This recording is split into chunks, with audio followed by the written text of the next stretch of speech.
Hey everybody, here with the Ford Ranger EV at home, and I'm currently charging it using my portable J1772.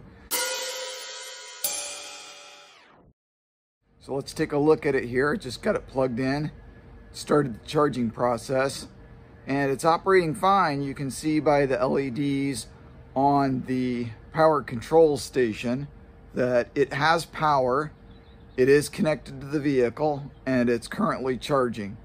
We can see on the Torque app here on my Android phone that's connected via Bluetooth to the Orion BMS that charge power is on, which is normal, and the conditions are right. So charge has been enabled inside the BMS, and then charge safety is an output of the BMS that's connected to a variety of relays under the hood that indicate to the rest of the truck that the truck's being charged.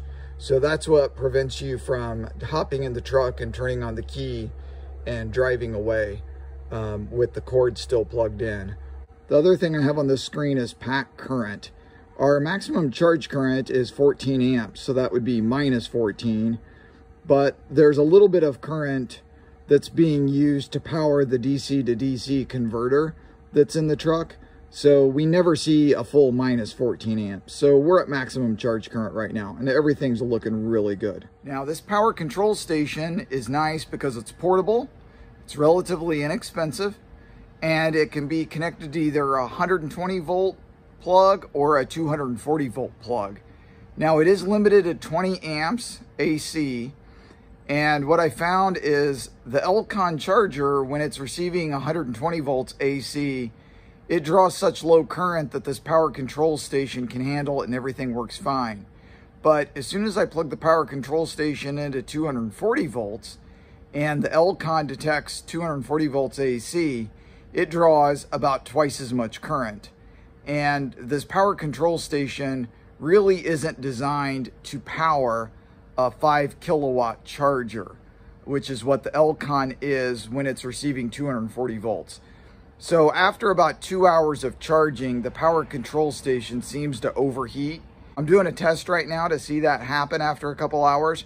I think I'll be able to use this power control station as a portable unit, carry it around with me in the truck, just for charging on 120 volt if I get in a situation at somebody's house where I need to plug in for, an amount of time to just kind of get enough charge to make it home.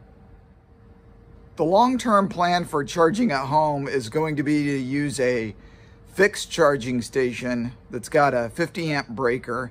It's connected to a 14-50 receptacle that I'm going to wire in, and that charge station is going to be mounted on the wall. It's a ChargePoint HomeFlex CPH50, and I was hesitant to buy that initially because it's quite expensive. It's $650.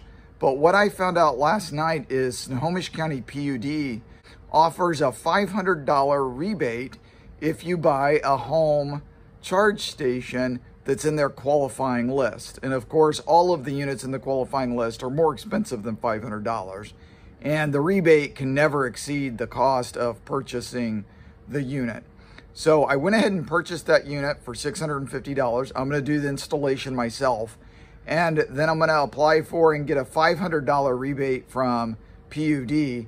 And that's actually going to make the 50 amp fixed charging station less expensive than the portable 120 volt, 240 volt unit that I'm using right now. So it's kind of ironic that I'm going to end up saving money in the long run and having a much better charge station.